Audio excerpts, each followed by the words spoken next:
Krishna Chaitanya Prabhu Nityananda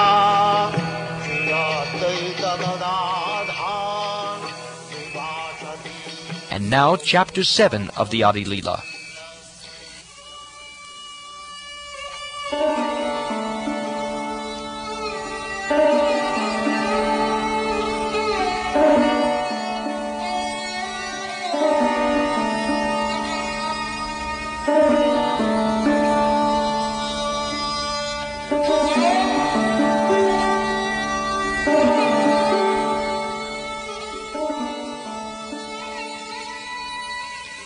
Let me first offer my respectful obeisances unto Lord Chaitanya Mahaprabhu, who is the ultimate goal of life for one bereft of all possessions in this material world, and is the only meaning for one advancing in spiritual life. Thus let me write about his magnanimous contribution of devotional service in love of God. Let me offer glorification to the Supreme Lord, Sri Chaitanya Mahaprabhu.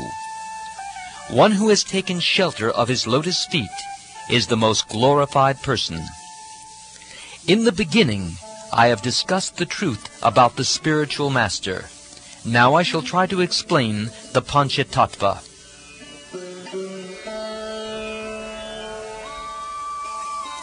These 5 tattvas incarnate with Lord Chaitanya Mahaprabhu, and thus the Lord executes his Sankirtan movement with great pleasure. Spiritually, there are no differences between these 5 tattvas, for on the transcendental platform, everything is absolute. Yet there are also varieties in the spiritual world, and in order to taste these spiritual varieties, one should distinguish between them. Let me offer my obeisances unto Lord Sri Krishna, who has manifested himself in 5, as a devotee, expansion of a devotee, incarnation of a devotee, pure devotee, and devotional energy. Krishna, the reservoir of all pleasure, is the Supreme Personality of Godhead himself, the Supreme Controller. No one is greater than or equal to Sri Krishna, yet he appears as the son of Maharaj Nanda. Lord Sri Krishna, the Supreme Personality of Godhead, is the supreme enjoyer in the Ras dance. He is the leader of the damsels of Braj, and all others are simply his associates. The self-same Lord Krishna advented himself as Sri Chaitanya Mahaprabhu with all his eternal associates, who are also equally glorious.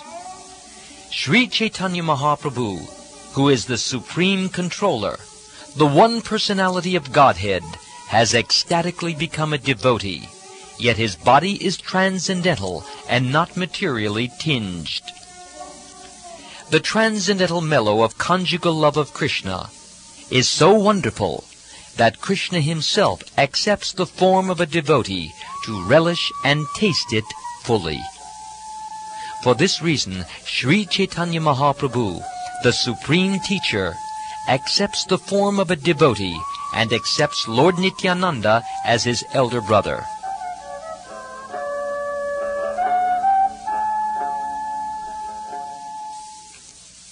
Sri Advaitacharya is Lord Chaitanya's incarnation as a devotee. Therefore, these 3 tattvas, Chaitanya Mahaprabhu, Nityananda Prabhu, and Advaita Goswami, are the predominators or masters.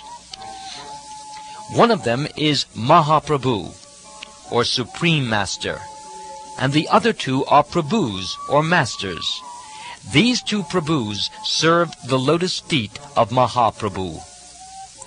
The 3 predominators, Chaitanya Mahaprabhu, Nityananda Prabhu, and Advaita Prabhu, are worshipable by all living entities.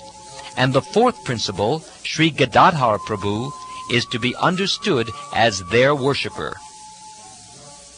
There are innumerable pure devotees of the Lord, headed by Srivas Thakur, who are known as unalloyed devotees. The devotees headed by Gadadhar Pandit are to be considered incarnations of the potency of the Lord.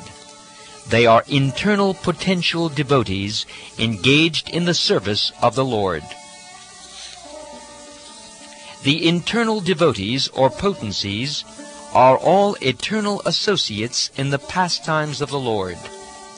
Only with them does the Lord advent to propound the Sankirtan movement. Only with them does the Lord taste the mellow of conjugal love. And only with them does he distribute this love of God to people in general.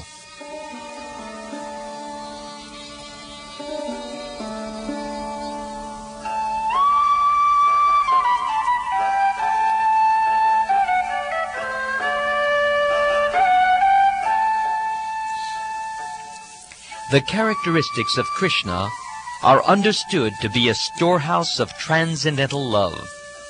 Although that storehouse of love certainly came with Krishna when he was present, it was sealed. But when Sri Caitanya Mahaprabhu came with his other associates of the Pancha Tattva, they broke the seal and plundered the storehouse to taste transcendental love of Krishna. The more they tasted it, the more their thirst for it grew. Sri Pancha Tattva themselves danced again and again, and thus made it easier to drink nectarian love of Godhead. They danced, cried, laughed, and chanted like madmen, and in this way they distributed love of Godhead. In distributing love of Godhead, Caitanya Mahaprabhu and his associates did not consider who was a fit candidate and who was not, nor where such distribution should or should not take place. They made no conditions. Wherever they got the opportunity, the members of the Pancha Tattva distributed love of Godhead. Although the members of the Pancha Tattva plundered the storehouse of love of Godhead and ate and distributed its contents, there was no scarcity, for this wonderful storehouse is so complete that as the love is distributed, the supply increases hundreds of times. The flood of love of Godhead swelled in all directions, and thus young men, old men, women, and children were all immersed in that inundation. The Krishna consciousness movement will inundate the entire world and drown everyone, whether one be a gentleman, a rogue, or even lame, invalid, or blind.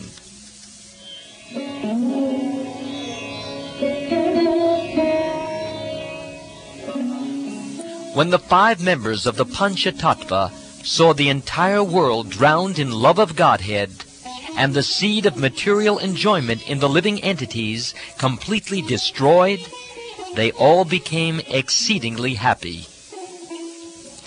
The more the 5 members of the Pancha Tattva caused the rains of love of Godhead to fall, the more the inundation increases and spreads all over the world.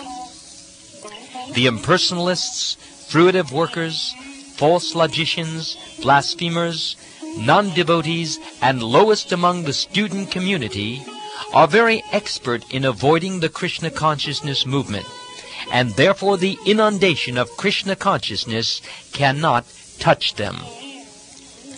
Seeing that the Mayavadis and others were fleeing, Lord Chaitanya thought, I wanted everyone to be immersed in this inundation of love of Godhead, but some of them have escaped. Therefore I shall devise a trick to drown them also. Thus the Lord accepted the sannyas order of life after full consideration. Sri Caitanya Mahaprabhu remained in household life for 24 years, and on the verge of his 25th year, he accepted the sannyas order. After accepting the sannyas order, Sri Caitanya Mahaprabhu attracted the attention of all those who had evaded him, beginning with the logicians. Thus the students, infidels, fruitive workers, and critics, all came to surrender unto the lotus feet of the Lord. Lord Chaitanya excused them all, and they merged into the ocean of devotional service, for no one can escape the unique, loving network of Sri Chaitanya Mahaprabhu. Sri Chaitanya Mahaprabhu appeared to deliver all the fallen souls. Therefore, he devised many methods to liberate them from the clutches of Maya. All were converted into devotees of Lord Chaitanya, even the Malechas and Yavanas, or meat-eaters and miscreants. Only the impersonalist followers of Sankaracharya evaded him. While Lord Chaitanya Mahaprabhu was passing through Varanasi on his way to Vrindavan, the Mayavadi sannyasi philosophers blasphemed against him in many ways. One of them said, "Although a sannyasi, he does not take interest in the study of Vedanta, but instead always engages in chanting and dancing and sankirtan.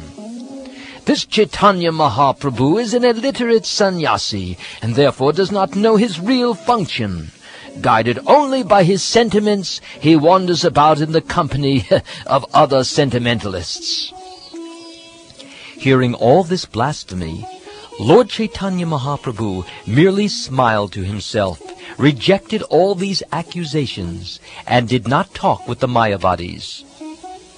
Thus, neglecting the blasphemy of the Varanasi Mayavadis, Lord Chaitanya Mahaprabhu proceeded to Mathura, and after visiting Mathura, he returned to meet the situation.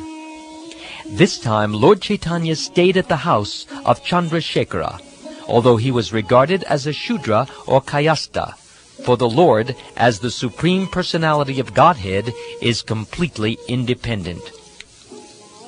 As a matter of principle, Lord Chaitanya regularly accepted his food at the house of Tapan Mishra. He never mixed with other sannyasis, nor did he accept invitations from them. When Sanatana Goswami came from Bengal, he met Lord Chaitanya at the house of Tapan Mishra, where Lord Chaitanya remained continuously for 2 months to teach him devotional service.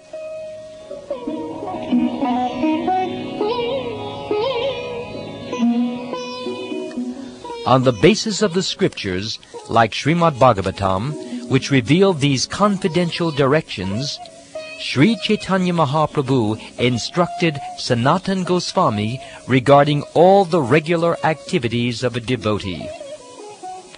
While Lord Chaitanya Mahaprabhu was instructing Sanatana Goswami, both Chandrasekhara and Tapan Mishra became very unhappy. Therefore they submitted an appeal unto the lotus feet of the Lord. One of them said, "How long can we tolerate the blasphemy of your critics against your conduct? We should give up our lives rather than hear such blasphemy. The Mayavadi sannyasis are all criticizing your holiness. We cannot tolerate hearing such criticism, for this blasphemy breaks our hearts." While Tapan Mishra and Chandrasekhara were thus talking with Sri Chaitanya Mahaprabhu, he only smiled slightly and remained silent. At that time, a Brahmin came there to meet the Lord. The Brahmin immediately fell at the lotus feet of Chaitanya Mahaprabhu and requested him to accept his proposal in a joyful mood. "My dear Lord, I have invited all the sannyasis of Benares to my home. My desires will be fulfilled if you also accept my invitation. My dear Lord, I know that you never mix with other sannyasis, but please be merciful unto me and accept my invitation." Lord Chaitanya smiled and accepted the invitation of the Brahmin. He made this gesture to show his mercy to the Mayavadi sannyasis. The Brahmin knew that Lord Chaitanya Mahaprabhu never went to anyone else's house, yet, due to inspiration from the Lord, he earnestly requested him to accept this invitation.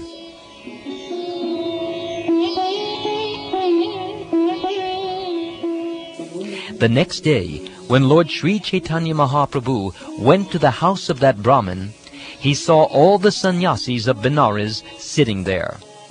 As soon as Sri Caitanya Mahaprabhu saw the sannyasis, he immediately offered obeisances, and then he went to wash his feet.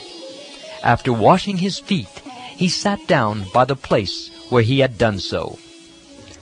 After sitting on the ground, Caitanya Mahaprabhu exhibited his mystic power, an effulgence as brilliant as the illumination of millions of suns. When the sannyasis saw the brilliant illumination of the body of Sri Caitanya Mahaprabhu, their minds were attracted, and they all immediately gave up their sitting places and stood in respect. The leader of all the Mayabadi sannyasis present was named Prakashananda Sarasvati, and after standing up, he addressed Lord Caitanya Mahaprabhu as follows with great respect. Please come here, Your Holiness. Why do you sit in that unclean place? What has caused your lamentation? The Lord replied, I belong to a lower order of sannyasis. Therefore, I do not deserve to sit with you. Prakashananda Sarasvati, however, caught Sri Caitanya Mahaprabhu personally by the hand and seated him with great respect in the midst of the assembly. Prakashananda Sarasvati then said, I understand that your name is Sri Krishna Chaitanya. You are a disciple of Sri Keshava Bharati, and therefore you are glorious. You belong to our Shankara Sampradaya and live in our village, Varanasi. Why then do you not associate with us? Why is it that you avoid even seeing us? You are a sannyasi. Why then do you indulge in chanting and dancing, engaging in your Sankirtan movement in the company of fanatics? Meditation and the study of Vedanta are the sole duties of a sannyasi. Why do you abandon these to dance with fanatics? You look as brilliant as if you were Narayan himself. Will you kindly explain the reason that you have adopted the behavior of lower-class people? Sri Caitanya Mahaprabhu replied to Prakashananda Sarasvati, My dear sir, kindly hear the reason. My spiritual master considered me a fool, and therefore he chastised me. You are a fool, he said. You are not qualified to study Vedanta philosophy, and therefore you must always chant the holy name of Krishna.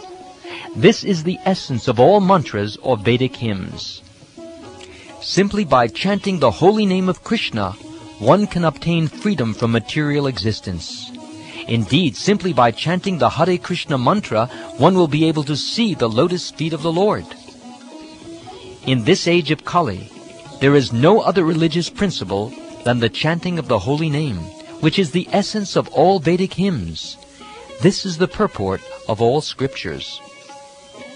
After describing the potency of the Hare Krishna Maha Mantra, my spiritual master taught me another verse, advising me to always keep the name within my throat. It goes like this. In this age of Kali, there is no alternative. There is no alternative. There is no alternative for spiritual progress than the holy name, the holy name, the holy name of the Lord. Since I received this order from my spiritual master, I always chant the holy name. But I think that by chanting and chanting the holy name, I have been bewildered. While chanting the holy name of the Lord in pure ecstasy, I lose myself, and thus I laugh and cry and dance and sing just like a madman. Collecting my patience, therefore, I began to consider that chanting the holy name of Krishna had covered all my spiritual knowledge. I saw that I had become mad by chanting the holy name, and I immediately submitted this at the lotus feet of my spiritual master. I said, My dear Lord, what kind of mantra have you given me? I have become mad simply by chanting this Maha Mantra. Chanting the holy name in ecstasy causes one to dance, laugh, and cry. When my spiritual master heard all this, he smiled and then began to speak. He said, It is the nature of the Hare Krishna Maha Mantra that anyone who chants it immediately develops his loving ecstasy for Krishna. Religiosity, economic development, sense gratification, and liberation are known as the 4 goals of life. But before love of Godhead, the 5th and highest goal, these appear as insignificant as straw in the street. For a devotee who has actually developed bhav, the pleasure derived from dharma, artha, kama, and moksha appears like a drop in the presence of the sea. The conclusion of all revealed scriptures is that one should awaken his dormant love of Godhead. You are greatly fortunate to have already done so. It is a characteristic of love of Godhead that by nature it induces transcendental symptoms in one's body and makes one more and more greedy to achieve the shelter of the lotus feet of the Lord. When one actually develops love of Godhead, he naturally sometimes cries, sometimes laughs, sometimes chants, and sometimes runs here and there just like a madman. Perspiration, trembling, standing of one's bodily hairs, tears, faltering, fading, madness, melancholy, patience, pride, joy, and humility. These are various natural symptoms of ecstatic love of Godhead, which causes a devotee to dance and float in an ocean of transcendental bliss while chanting the Hare Krishna mantra. It is very good, my dear child, that you have attained the supreme goal of life by developing love of Godhead. Thus you have pleased me very much, and I am very much obliged to you. My dear child, continue dancing, chanting, and performing Sankirtan in association with devotees. Furthermore, go out and preach the value of chanting Krishna Nam, for by this process you will be able to deliver all fallen souls. Saying this, my spiritual master taught me one verse from Srimad Bhagavatam. It is the essence of all the Bhagavatam's instructions. Therefore he instructed me this verse again and again. It goes like this. When a person is actually advanced and takes pleasure in chanting the holy name of the Lord, who is very dear to him, he is agitated and loudly chants the holy name. He also laughs, cries, becomes agitated, and chants just like a madman, not caring for outsiders.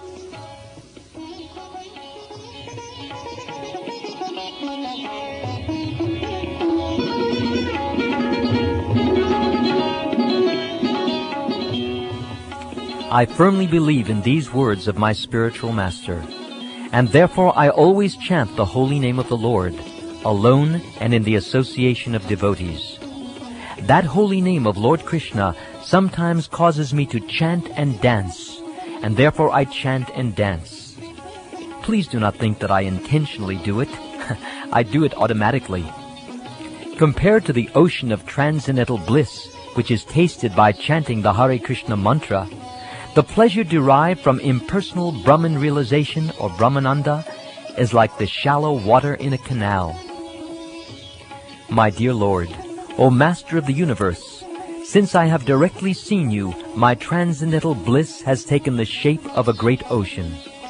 Being situated in that ocean, I now realize all other so-called happiness to be like the water contained in the hoofprint of a calf.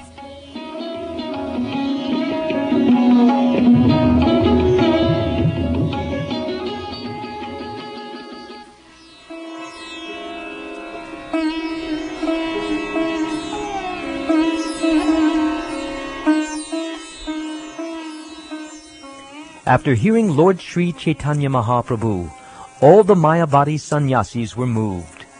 Their minds changed, and thus they spoke with pleasing words. Dear Caitanya Mahaprabhu, what you have said is all true. Only one who is favored by fortune attains love of Godhead. Dear sir, there is no objection to your being a great devotee of Lord Krishna. Everyone is satisfied with this. But why do you avoid discussion on the Vedanta Sutra? What is the fault in it? After hearing the Mayavadi sannyasis speak in that way, Lord Caitanya Mahaprabhu smiled slightly and said, My dear sirs, if you don't mind, I can say something to you regarding Vedanta philosophy. Hearing this, the Mayavadi sannyasis became somewhat humble and addressed Chaitanya Mahaprabhu as Narayan himself, who they all agreed he was. One of them said, "Dear Chaitanya Mahaprabhu, to tell you the truth, we are greatly pleased to hear your words, and furthermore, your bodily features are so pleasing that we feel extraordinary satisfaction in seeing you. Dear sir, by your influence, our minds are greatly satisfied, and we believe that your words will never be unreasonable. Therefore you can speak on Vedanta Sutra." The Lord said, "Vedanta philosophy consists of words spoken by the Supreme Personality of Godhead Narayan in the form of Vyasadeva. The material defects of mistakes, illusions, cheating, and sensory inefficiency do not exist in the words of the Supreme Personality of Godhead. The Absolute Truth is described by the Upanishads and Brahma Sutra, but one must understand the verses as they are. That is the supreme glory in understanding."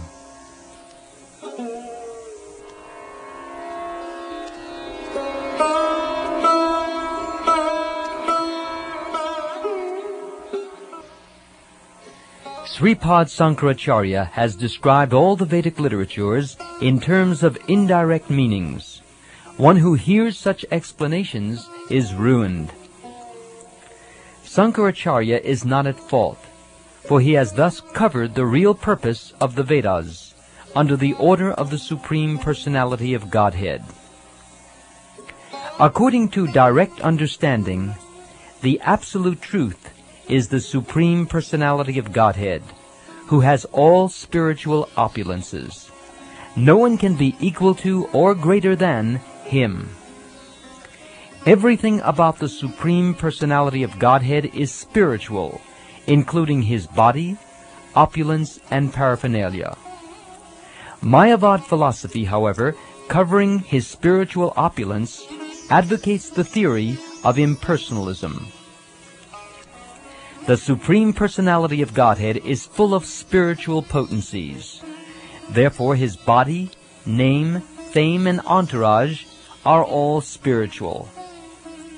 The Mayavadi philosopher, due to ignorance, says that these are all merely transformations of the material mode of goodness. Sankaracharya, who is an incarnation of Lord Shiva, is faultless, because he is a servant carrying out the orders of the Lord. But those who follow his Mayavadi philosophy are doomed. They will lose their advancement in spiritual knowledge.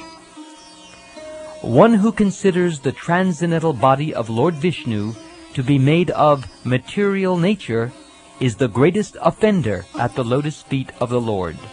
There is no greater blasphemy against the Supreme Personality of Godhead. The Lord is like a great blazing fire, and the living entities are like small sparks of that fire. The living entities are energies, not the energetic. The energetic is Krishna. This is very vividly described in Bhagavad-gita, the Vishnu Purana, and other Vedic literatures. As Krishna says in the Bhagavad-gita, "Besides the inferior nature, O mighty-armed Arjun, there is a superior energy of mine, which is all living entities who are struggling with material nature and are sustaining the universe." The potency of Lord Vishnu is summarized in three categories, namely the spiritual potency, the living entities, and ignorance. The spiritual potency is full of knowledge. The living entities, although belonging to the spiritual potency, are subject to bewilderment. And the third energy, which is full of ignorance, is always visible in fruitive activities.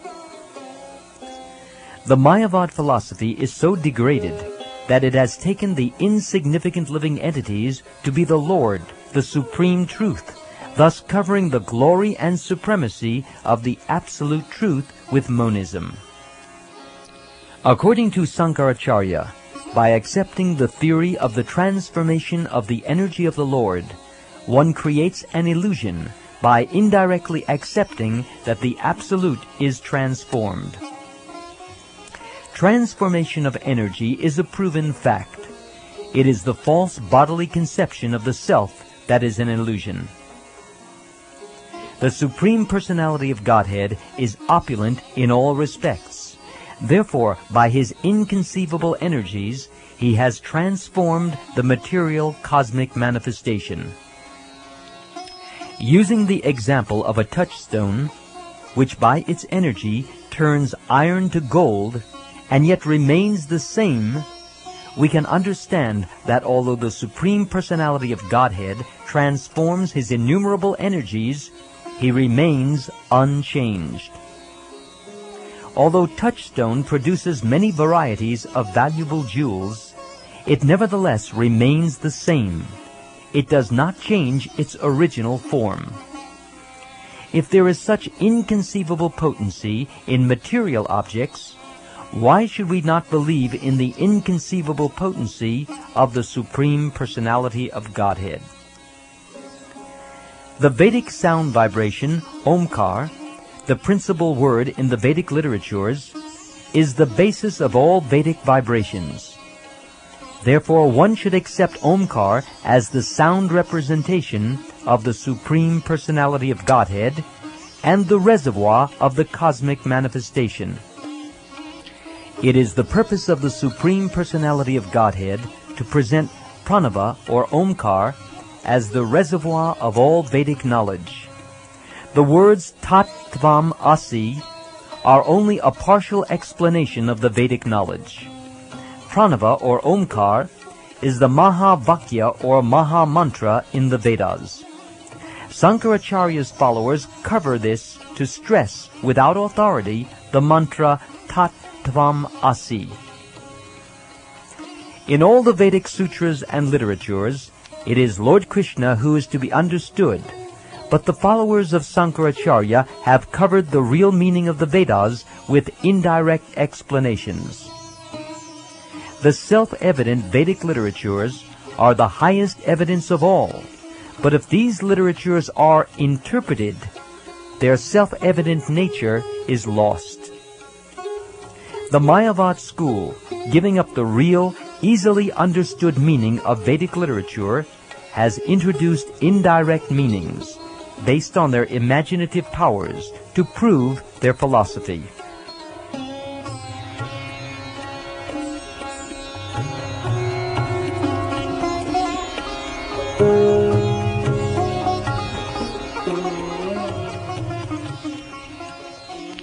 When Sri Chaitanya Mahaprabhu thus showed for each and every sutra the defects in Sankaracharya's explanations, all the assembled Mayavadi sannyasis were struck with wonder. All the Mayavadi sannyasis said, "Your Holiness, kindly know from us that we actually have no quarrel with your refutation of these meanings, for you have given a clear understanding of the sutras. We know that all this word jugglery springs from the imagination of Sankaracharya, and yet we belong to his sect, so we accept it, although it does not satisfy us." Now let us see, the Mayavadi sannyasis continued, how well you can describe the sutras in terms of their direct meaning. Hearing this, Lord Chaitanya Mahaprabhu began his direct explanation of the Vedanta Sutra.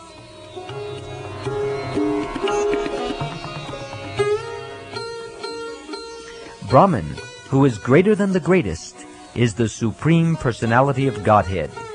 He is full of 6 opulences, and therefore he is the reservoir of ultimate truth and absolute knowledge. In his original form, the Supreme Personality of Godhead is full of transcendental opulences, which are free from the contamination of the material world. It is to be understood that in all Vedic literature, the Supreme Personality of Godhead is the ultimate goal. When we speak of the Supreme as impersonal, we deny his spiritual potencies. Logically, if you accept half of the truth, you cannot understand the whole. It is only by devotional service, beginning with hearing, that one can approach the Supreme Personality of Godhead. That is the only means to approach Him. By practicing this regulated devotional service under the direction of the spiritual master, certainly one awakens his dormant love of Godhead. This process is called abhidheya. If one develops his love of Godhead and becomes attached to the lotus feet of Krishna, gradually he loses his attachment to everything else. Love of Godhead is so exalted that it is considered to be the fifth goal of human life. By awakening one's love of Godhead, one can attain the platform of conjugal love, tasting it even during the present span of life. The Supreme Lord, who is greater than the greatest, becomes submissive to even a very insignificant devotee because of his devotional service. It is the beautiful and exalted nature of devotional service that the infinite Lord becomes submissive to the infinitesimal living entity because of it. In reciprocal devotional activities with the Lord, the devotee actually enjoys the transcendental mellow quality of devotional service. One's relationship with the Supreme Personality of Godhead, activities in terms of that relationship, and the ultimate goal of life, or to develop love of God, these three subjects are explained in every code of the Vedanta Sutra, for they form the culmination of the entire Vedanta philosophy.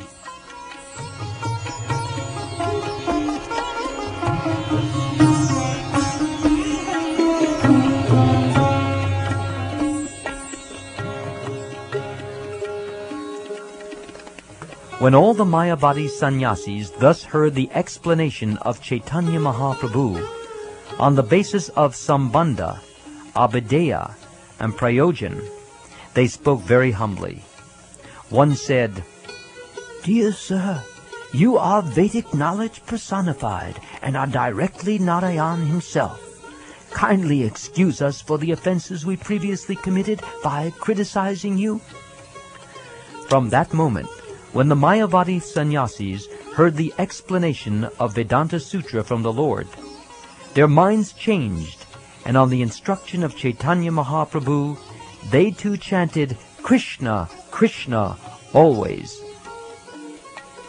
Thus Lord Chaitanya excused all the offenses of the Mayavadi sannyasis, and very mercifully blessed them with Krishna Nam, or the name of Krishna. After this, all the sannyasis took the Lord in their midst, and thus they all took their meal together. After taking lunch among the Mayavadi sannyasis, Sri Chaitanya Mahaprabhu, who is known as Gauda Sundara, returned to his residence. Thus the Lord performs his wonderful pastimes.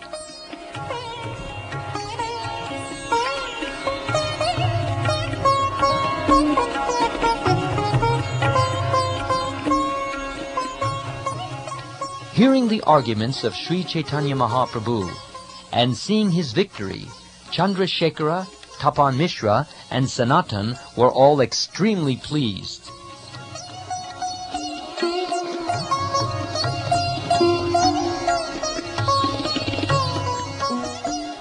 Many Mayavadi sannyasis of Varanasi came to see the Lord after this incident, and the entire city praised him. Sri Chaitanya Mahaprabhu visited the city of Varanasi, and all of its people were very thankful.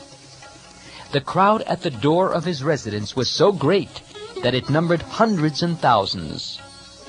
When the Lord went to visit the temple of Vishveshvara, hundreds and thousands of people assembled to see him. Whenever Lord Chaitanya went to the banks of the Ganges to take bath, big crowds of many hundreds and thousands of people also assembled there. Whenever the crowds were too great, Sri Chaitanya Mahaprabhu stood up, raised his hands and chanted, "Hari, Hari," to which all the people again responded, filling both the land and sky with the vibration.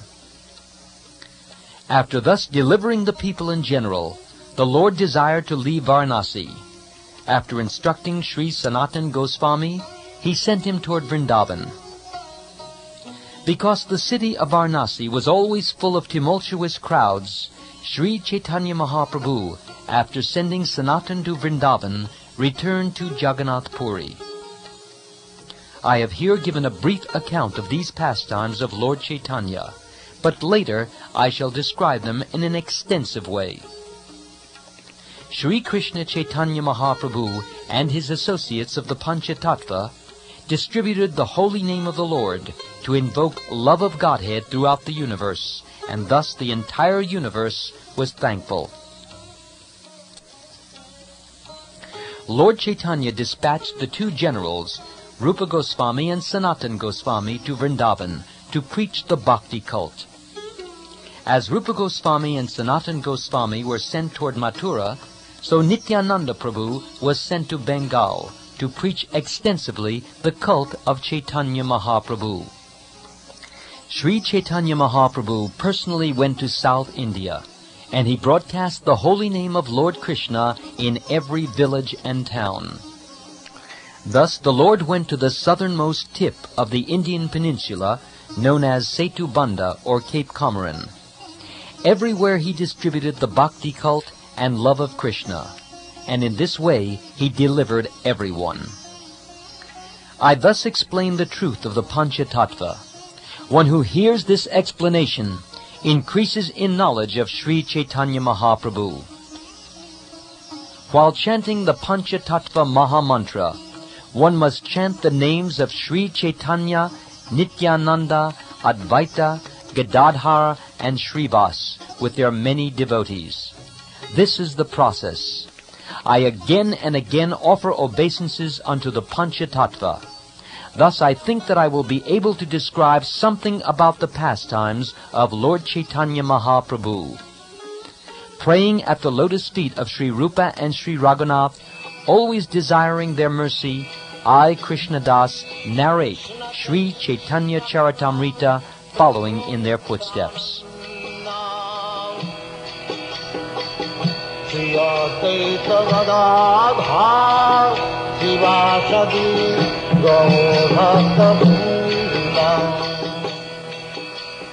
This ends Chapter 7 of the Adi Leela.